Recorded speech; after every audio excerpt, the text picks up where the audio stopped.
बिस्मिल्लाहिर्रहमानिर्रहीम। अस्सलामु अलैकुम। चूँकि मुहर्रम अल हराम का महीना है, इस्लामी साल का पहला महीना, और इस महीने में दो नाम, एक तो नाम हज़रत इमाम हुसैन का और उनके बड़े भाई हज़रत इमाम हसन रज़ियल्लाहु ताला अन्हु, उनकी बात है।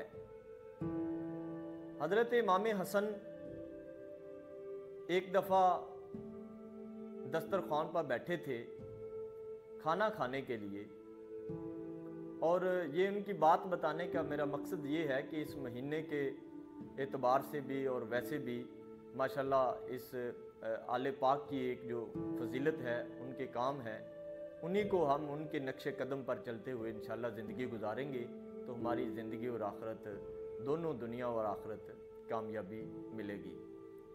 हज़रत इमाम हसन दस्तरखान पर तशरीफ़ फरमा हैं और ग़ुलाम आपके लिए खाना लेकर आता है। खाने में शोरबे का बादिया होता है,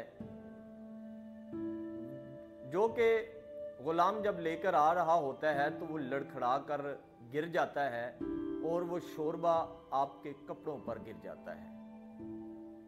अब इसमें अखलाकी सबक ये है कि आपने गुस्से को पी जाना है, और जो गुस्से को पी जाता है वही सबसे बड़ा बहादुर है। गो इस पे अमल करना बड़ा मुश्किल है और बड़ा एक इंसान के लिए कठिन काम होता है उस वक़्त गुस्से को पी जाना, लेकिन मैं समझता हूँ कि जो पी जाता है वही बाकमाल है। हज़रत इमाम हसन जैसे ही आप पर शोरबा गिरता है तो आप रज़ियल्लाहु ताला अन्हु उसी वक्त, इससे पहले कि कोई बात कहते, उस ग़ुलाम ने कुरान मजीद की आयत पढ़ दी कि गुस्से को पी जाना।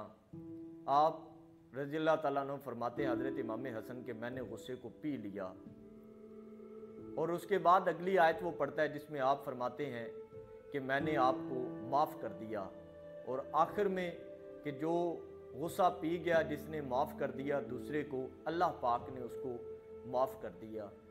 इसमें नसीहत ये है, अखलाकी सबक ये मौजूद है कि आप गुस्से को अगर पी जाएंगे, आप छोटों की गलतियों और कोताहियों को माफ़ कर देंगे तो ज़रूर अल्लाह पाक की ज़ात भी आपको माफ़ कर देगी। आप दुनिया व आखिरत में सुरखरू होंगे, और छोटी सी हमारी गलती, छोटा सा एक चंद लम्हों के लिए गुस्से को पी ना जाना और गुस्से का इजहार कर देना, ये बहुत सारे मसाइल का बाइस बनता है और इससे हमें बचना चाहिए। इस महीने के एतबार से मेरा दिल चाहा कि आज मैं छोटी सी एक बात आपको ये बता दूं कि इस बड़े ख़ानदान का, आले नबी के जो दोनों शहज़ादे थे, हज़रत इमाम हसन और हज़रत इमाम हुसैन, बड़े साहबजादे की ये छोटी सी बात है जिसमें एक अखलाकी सबक मौजूद है कि गुस्से को पी जाना चाहिए, ना कि गुस्से का इजहार। बहुत शुक्रिया। अस्सलाम वालेकुम।